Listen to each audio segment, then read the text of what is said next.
वास्तव में शेषनाग क्या है? बोलते हैं कि शेषनाग का ऊपर पृथ्वी जो है टिकी हुई है। इसका मतलब क्या है समझे। शेषनाग जो है अहंकार है। अगर अहंकार नहीं है, ये शरीर नहीं टिक सकता है। ये जो भौतिक शरीर है ये पृथ्वी स्वरूप है। छोटा सा पृथ्वी है, इसको सोचो, विश्व है, ब्रह्मांड है। तो यह कैसे टिकी हुई? अहंकार के ऊपर। और अहंकार बिल्कुल नहीं है। जो मुंह भाव है जिसको बोलते हैं, स्वयं का भावना है कि मैं सेपरेट हूँ कुछ, तो यह भावना जब नहीं रहेगा तब वो डिजॉल्व हो जाएगा। तब वो जो है ब्रह्मांड में जो है ब्रह्मांडीय शक्ति में डिजॉल्व हो जाएगा, परमात्मा में वो जो है मिल जाएगा।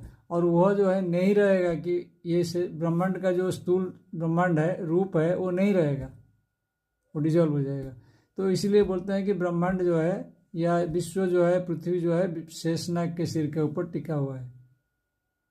इसलिए भगवान भी जो है विष्णु एक संकेत की तरह दिखाए हैं कि वह भी शेषनाग के ऊपर शयन किए, शेषनाग उनके सिर के ऊपर फन अपना रखा है। तो इसका मतलब जो है अहंकार को जो है साथ में लेके ये विश्व का जो है पालन होता है या विश्व का रचना भी होता है। बिना अहंकार से कुछ नहीं टिक पाएगा।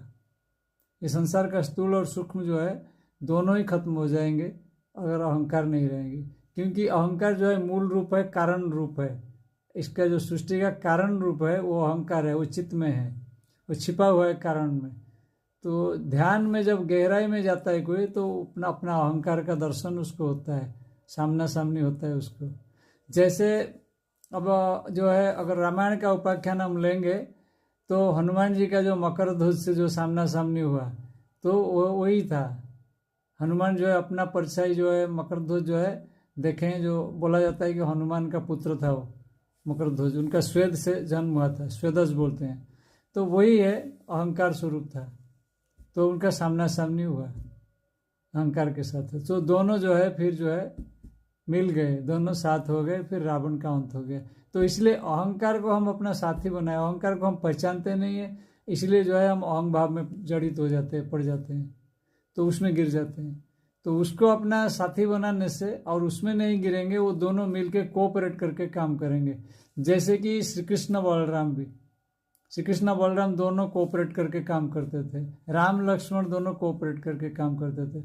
वही लक्ष्मण को शेषनाग का रूप माना जाता है, बलराम को शेषनाग का रूप, वो दोनों ही अहंकार का रूप है। तो भगवान जो है अपने साथ में अहंकार या कर्म का रूप, उसको कर्म भी बोला जा सकता है, कर्म शरीर है ये, या शरीर भी कर्म शरीर है, अहंकार बोला जाता है। तो दोनों को साथ में लेके चलते थे।